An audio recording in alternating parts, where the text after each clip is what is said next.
रहमान रहीम।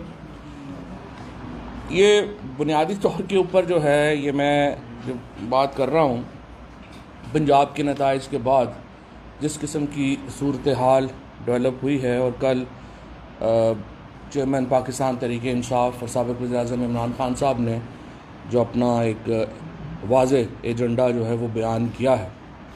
इस वक्त की जो सियासी सूरत हाल है वो इसलिए अहम है कि आप देखिए कि IMF से अनाउंस हो चुका है कि हमारा स्टाफ लेवल एग्रीमेंट हो चुका है।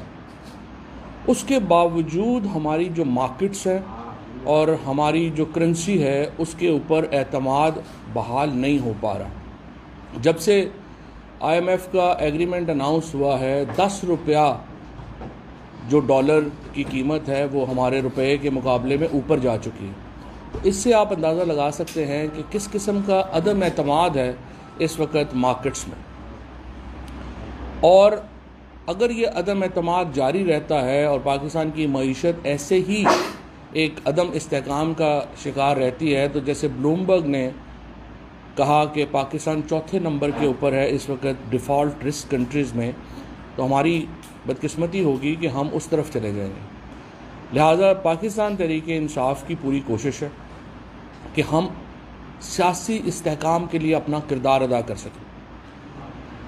जो इमरान खान ने पहले दिन बात कही थी, अगर हम उस दिन आम इंतखाबात की तरफ चले जाते, आज पाकिस्तान में एक सियासी इस्तेहकाम होता और हम इस मुआशी अदम इस्तेहकाम का शिकार ना होते। अच्छी खासी एक चलती हुई हुकूमत को इन्होंने कुछ शौकिया फ़नकार जो थे उन्होंने डीरेल किया। उसकी वजह से जो पाकिस्तान की मईशत है वो तबाह बर्बाद होगी। 3 महीने पहले डॉलर भी जो था उसमें भी हमारी स्टेबिलिटी थी। हमारी जो लार्ज स्केल मैन्युफैक्चरिंग है वो भी मुसलसल उसमें इजाफ़ा हो रहा था। थोड़ा सा बाहर चले जाएंगे अगर बात करनी हो, लार्ज स्केल मैन्युफैक्चरिंग में भी इजाफ़ा हो रहा था। उसके बाद हमारी जो बाकी सनतें हैं वो भी बढ़ रही थी। लेकिन फिर एक बिल्कुल 3 महीने में लैंडस्लाइड आया और आपने देखा कि अब हम बिल्कुल डिफ़ॉल्ट के ख़तरे के ऊपर जो है उन 4 मुल्कों में शामिल हो गए। लिहाजा हम सियासी इस्तेहकाम चाहते हैं, क्योंकि सियासी इस्तेहकाम से पाकिस्तान का मुआशी इस्तेहकाम जुड़ा हुआ है। अब यहाँ पे ये जो कुछ बुज़ुर्ग महर जो पहले जिन्होंने शहबाज शरीफ को और जरदारी साहब और ये सारे जो अक्लमंद लोग जिन्होंने अपना भी सियासी तौर पे बेड़ा गर्क किया और अपने से ज़्यादा मुल्क को नुकसान पहुंचाया, उन्होंने जो 2 मकासद हासिल करने थे वो भी वो हासिल नहीं कर पाए। उनका पहला ख्याल था कि हम ये नैब के अपने केसेस ख़त्म करवा देंगे। सुप्रीम कोर्ट आज जो है वो नैब के जो लॉज हैं उसके ऊपर अपनी हियरिंग शुरू करेगी। और इस कदर भोंडे तरीके से इन्होंने ये कानून साजी की है नैब को ख़त्म करने की कि बिल्कुल वाज़े नज़र आ रहा है कि ये पर्सन स्पेसिफिक है। और पर्सन स्पेसिफिक लेजिस्लेशन जो होती है वो हमेशा ultra vires to the constitution होती है, वो ठहर नहीं सकती। तो इनको अकल ही नहीं थी, इन्होंने वो भी सारा बेड़ा गर्क कर लिया। सियासी नैरेटिव उनका जो है वो आपके सामने है। अब जो कल राना सनाउल्लाह ने प्रेस कॉन्फ्रेंस की, सबसे पहले मैं शहबाज शरीफ साहब से कहूँगा ऐसे अहमक लोगों को अपने से दूर रखें।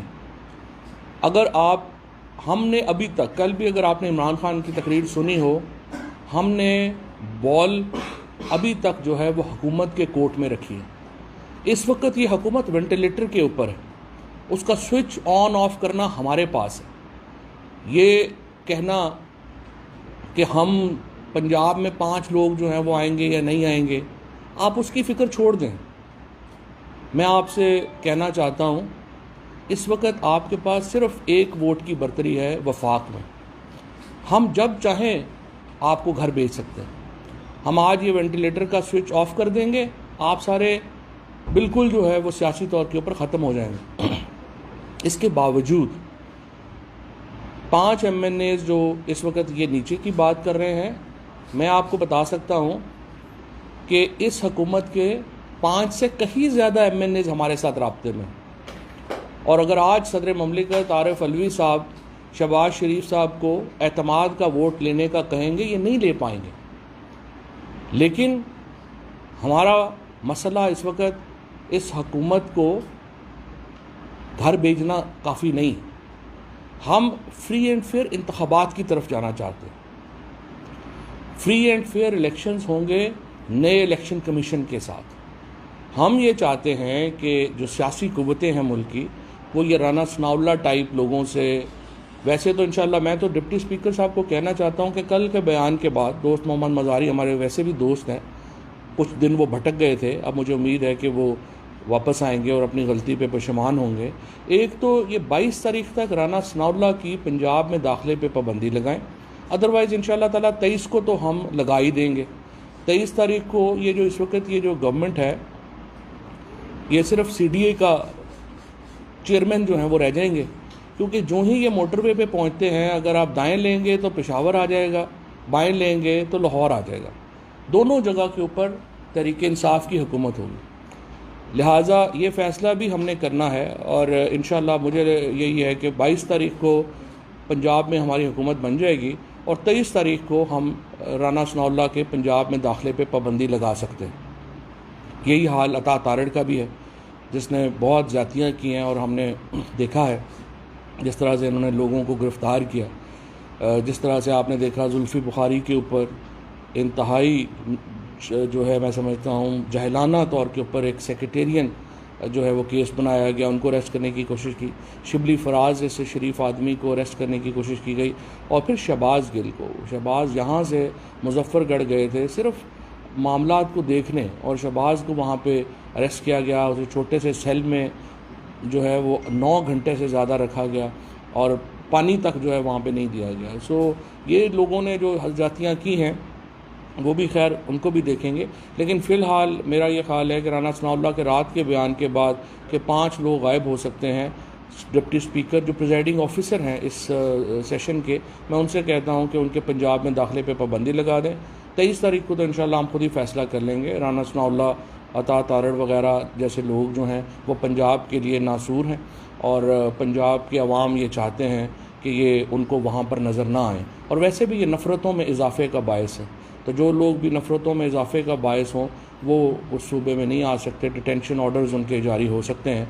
सो मैं इंशाल्लाह ताला, और मुझे फिर उम्मीद यही है कि खैबर पख्तूनख्वा जो है वो भी, जिस तरह अली अमीन गंडापुर को इन्होंने वहाँ पंजाब में दाखिले पे रोका, अगर उनको भी जो है वो कहा जा सकता है कि वो भी गौर कर लें, और अगर उन्होंने भी राना सनाउल्लाह और अता तारड़ वगैरह के दाखिले पे पाबंदी लगा दी तो फिर इन्हें मेरा ख्याल है यहाँ गेस्ट हाउस किराए पे इस्लामाबाद में लेके रहना पड़ेगा, और वो भी सिर्फ चंद दिन ही होगा, क्योंकि हमने चंद दिन की मोहलत दी है इस हुकूमत को, वो ख़ुद फ़ैसला कर लें उन्होंने आम इंतखाबात की तरफ कब जाना है और इलेक्शन कमीशन और दीगर इलेक्टोरल रिफॉर्म्स की तरफ कब आना है। दो ही, हमारा कोई ऐसा मुतालबा नहीं है जो खुफिया, हमारे जो गुफ्तगू हुई है, जो बाकी हमारे ताकतवर हलके हैं उनको भी हमारा बड़ा वाज़े तौर के ऊपर हमारा एजेंडा पता है।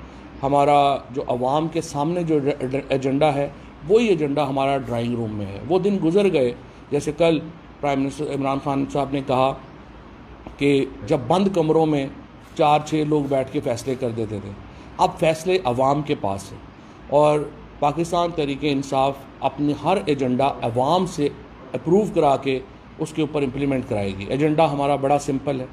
नंबर 1, इलेक्शन कमीशन जो है इसको जाना होगा, और मैं समझता हूँ कि चीफ़ इलेक्शन कमिश्नर के पास भी चंद दिन ही है, वो ख़ुद फ़ैसला कर लें कि वो ख़ुद जाएंगे या फिर उन्हें भेजने के लिए कोई कार्रवाई जो है वो की जाए। उन्हें ख़ुद चला जाना चाहिए। थोड़ी बहुत अपनी जो इज़्ज़त, तो खैर उन्होंने कोशिश पूरी की है कि ना उनकी कोई इज़्ज़त रह जाए ना इदारे की कोई इज़्ज़त रह जाए, लेकिन फिर भी मैं समझता हूँ उनके पास आखिरी मोहलत है, वो इस्तीफ़ा दे दें और सियासी जमातों को ये मौका दें कि वो नया इलेक्शन कमीशन बना सकें। हम इलेक्शन कमीशन ये नहीं कह रहे कि तहरीक इंसाफ की मर्ज़ी से बनना चाहिए, हम कह रहे हैं जो सियासी कुव्वतें हैं उनको मिल बैठ के नया इलेक्शन कमीशन तश्कील देना चाहिए, और जिसके ऊपर तमाम को एतबार। ये तो नहीं हो सकता कि आप मैच में अंपायर हैं और एक टीम कह रही है हमें आपके ऊपर एतबार ही नहीं है, आपको छोड़ के चला जाना चाहिए।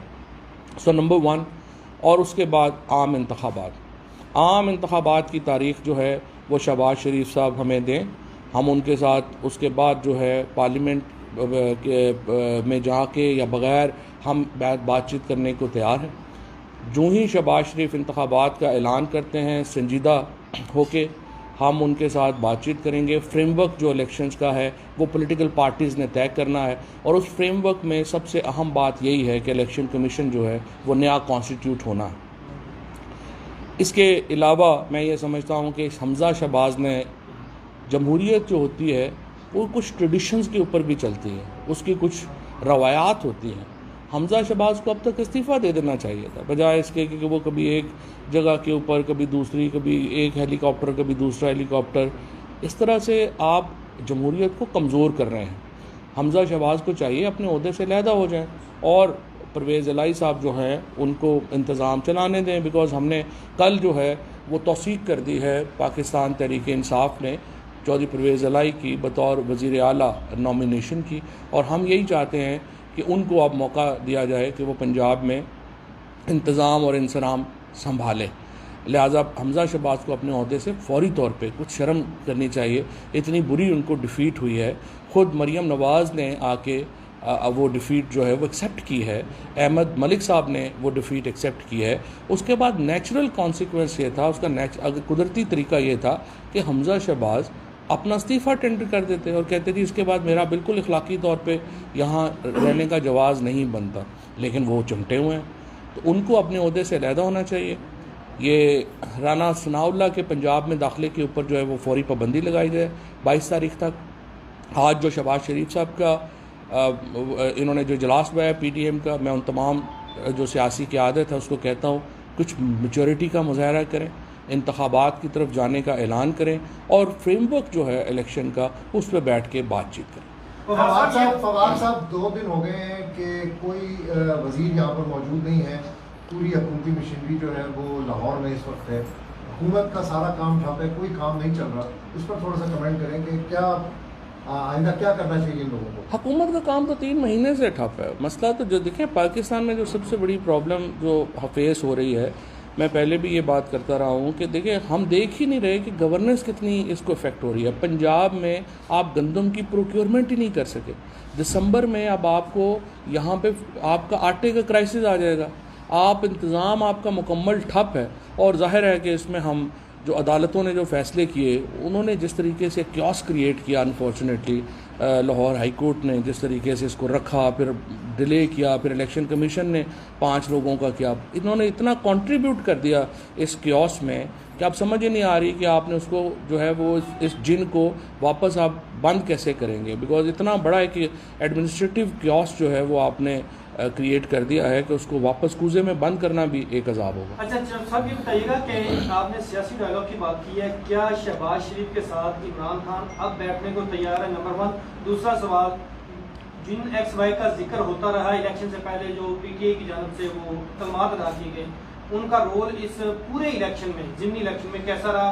क्या वो न्यूट्रल थे या फिर जो X और Y थे वो एक्चुअली Z हो गए, यानी ख़त्म हो गए। तो अब जब नई नतीजा दे सके तो अब उन पर क्या बात करें, जो भी हो गया। देखिए जहाँ तक आपने अहम सवाल किया, इलेक्शन को जब वो ऐलान करते हैं तो फिर जो फ्रेमवर्क बनाना है इलेक्शन का, जिसमें ख़ुसूसी तौर पे नया इलेक्शन कमीशन की तश्कील शामिल है, उस पर ज़ाहिर है कि हम डायलॉग करेंगे, हम डायलॉग के लिए तैयार हैं और यही तरीका है आगे बढ़ने का।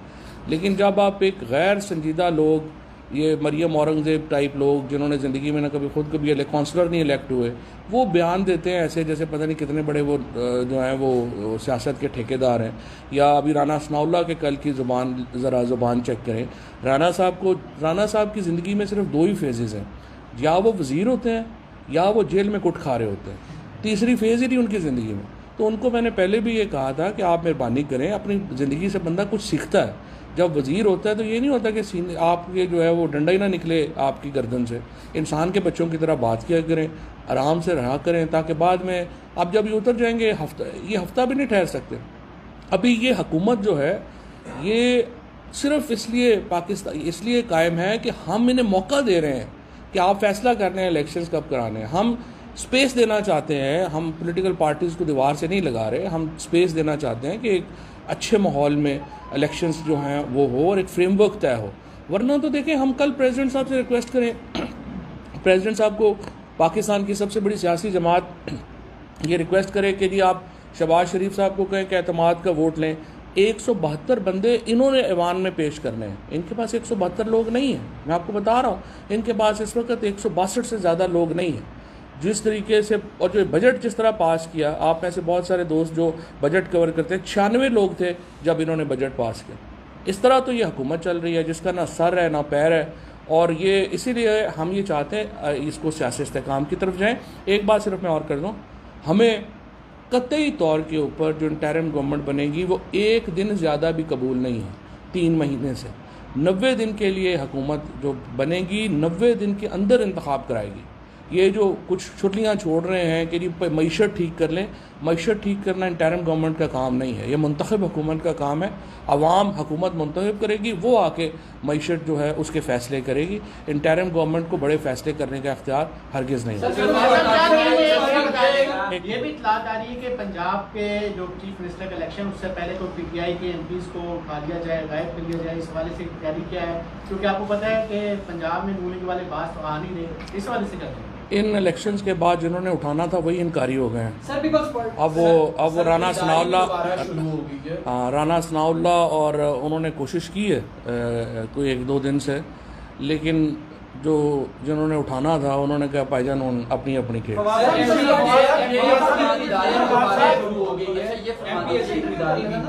देखिए ये बिल्कुल आपने बात सही की है कि हमें इत्तलात मिली है। हमारे कुछ MPs जो हैं उन्होंने भी रिपोर्ट किया है कि उनसे रब्ता किया गया है और उन्हें भारी जो रकूम है वो ऑफ़र की गई है। कम से कम 2 MPs जो हैं उनको रब्ता किया गया और उन्होंने बड़ी सख्ती से उसको मुस्तरद किया। बहरहाल अब हम देख लेंगे अगर अच्छा आप उमर सर ये बताइएगा कि पीपल्स एक मिनट उमर सर पीपल्स अभी जिस तरह आप इलेक्शन की डिमांड कर रहे हैं और आपने पंजाब जीतकर भी आपका मुतालबा यही है कि असम्बलियाँ डिसॉल्व हो, नए इंतखाबात की तरफ जाया जाए। शहबाज शरीफ हुकूमत की जो सबसे बड़ी इत्तेहादी जमात है पीपल्स पार्टी, उनकी कल सेंट्रल एग्जीक्यूटिव कमेटी का इजलास हुआ जिसमें उन्होंने ये फैसला किया कि वो नून लीग की हुकूमत के साथ खड़े हैं और अभी भी वो ये कह रहे हैं कि हुकूमत आएगी, मुद्दत पूरी करेगी और हम साथ देंगे। इस सिचुएशन में सर आपका स्टांस क्या होगा, हिकमत अमली आपकी क्या होगी PTI? जरदारी साहब तो कभी ज़िंदगी में भुट्टो के साथ खड़े नहीं हुए, उन्होंने नून के साथ क्या खड़ा होना।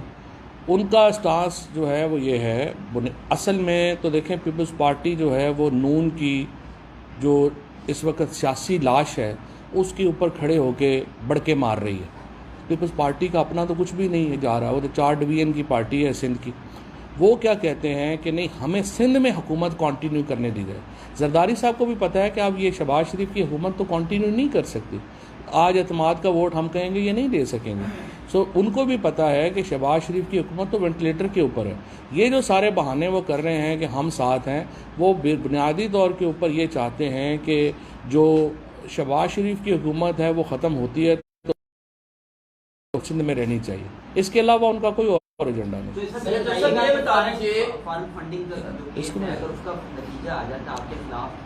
पहली बात तो यह कि फ़ॉरेन फंडिंग का कोई केस है ही नहीं PTI के ऊपर।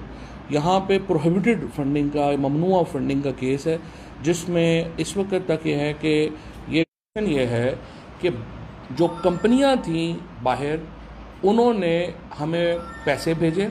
वो पैसे इस वक्त तकरीबन 25 करोड़ रुपए है मेरा ख्याल है।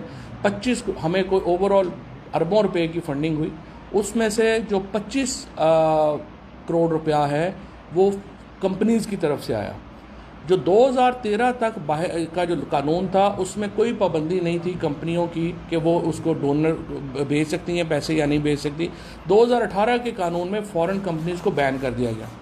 अब ये कानून इस पे अप्लाई नहीं हो, हमारा वर्जन ये है कि ये कानून इस पे अप्लाई नहीं होता। पुराना कानून ये है कि जो प्रोहिबिटेड फंडिंग आएगी वो पैसे जब्त हो जाएंगे।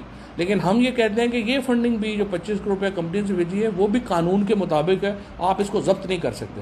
ये सिर्फ जो है वो केस है और हमें कोई प्रॉब्लम नहीं है उस केस से। और हम समझते हैं कि इलेक्शन कमीशन के मामला इससे अलावा हैं, फंडिंग का उससे कोई ताल्लुक।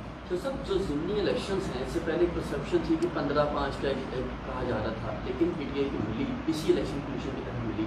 क्या उसके बाद से कहा जा सकता है कि कुछ एतमाद बहाल हुआ है इलेक्शन कमीशन पे? हमारा एतमाद है ही नहीं, ज़ीरो एतमाद है।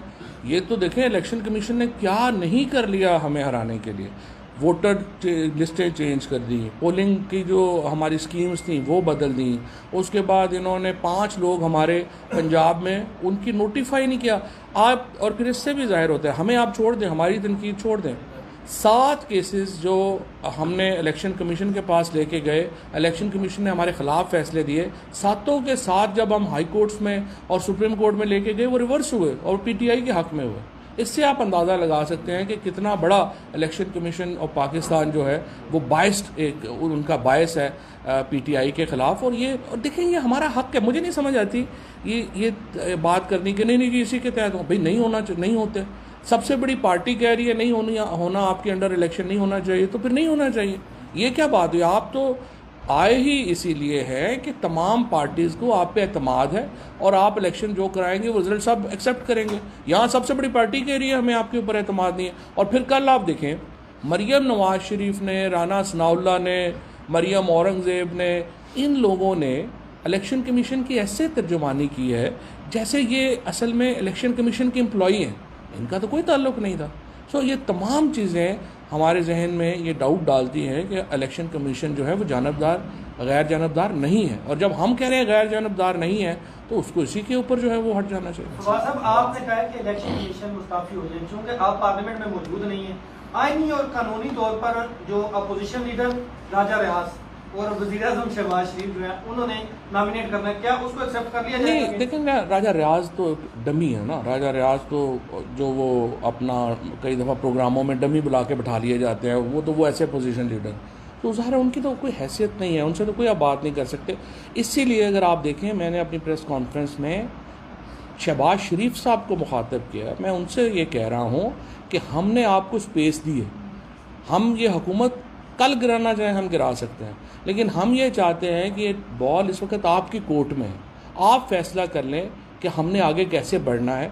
और और मुझे उम्मीद है कि सियासी जमातें जो हैं वो एक अपनी संजीदा लोगों की बात सुनेंगी और वो इस एक फ्रेमवर्क के तहत आगे बढ़ेंगे, बजाय इसके कि हम एक ऐसे इलेक्शन में जाएं जिसमें एक पूरी कोई किसी को मान ही ना रहा हो। शहबाज शरीफ अगर सिकंदर सुल्तान साहब की जगह फवाद हसन को या अहद चीमा को चीफ इलेक्शन कमिश्नर लगा देते हैं, तो आपके पास तो इस वक्त आईनी और कानूनी ऑप्शन क्या है कि जिसमें आप कोई उनसे मुज़ाकरात करें और अपोजिशन लीडर या वज़ीर-ए-आज़म उसका इंतखाब कर सकें। इसको कहते हैं सारी रात किस्सा सुनते रहे, सुबह उठ के कहा हीर मरती है। और मैं घंटे से यही बता रहा हूँ कि मैं कह रहा हूँ कि शहबाज शरीफ फैसला करें और उनके साथ बैठ के जो है अगला फ्रेमवर्क तय करेंगे। आज शहबाज शरीफ ने ट्वीट करते हुए कहा है कि आपके फंड फंडिंग केस का जल्द फैसला होना चाहिए। मैं भी ये कह रहा हूँ, इतने पूरे एतमाद हैं। दूसरी तरफ वो कह रहे हैं फंड फंडिंग, और साथ ही वो वहाँ से इसहाक डार साहब वापस आने के लिए डॉक्टर्स ने उन्हें कह दिया। तो ये वो तो पूरे ऐसा मुकम्मल करने के लिए रेडी हैं, आप वापस क्या जाएंगे? पर पहली बात तो यह है कि मैं दोबारा आपको करेक्ट कर दूं, फॉरेन फंडिंग नहीं है, प्रोहिबिटेड फंडिंग है। सो टर्मिनोलॉजी जो है वो आपकी दुरुस्त नहीं है। दूसरी बात यह है कि मैं तो शहबाज शरीफ साहब की ट्वीट से मुकम्मल एग्री करता हूँ। उन्हें सिर्फ हम ये कह रहे हैं कि पीटीआई की फंडिंग का ही नहीं, पीपल्स पार्टी और पीएमएलएन की फंडिंग का भी साथ फैसला कर दें। वो क्यों नहीं कर रहे? वो भी तो उतने ही सालों से पेंडिंग है आपके पास। ये भी तो इलेक्शन कमीशन ने एक पार्टी की फंडिंग आप रोज़ डिस्कस कर रहे हैं, दूसरी पार्टीज़ को आप डिस्कस ही नहीं कर रहे हैं। तो मैं तो ये चाहता हूँ अगर शहबाज शरीफ साहब ज़रा अपना दिल बड़ा करें और ट्वीट को थोड़ा सा बदल लें, वो कहें कि पीटीआई की फंडिंग का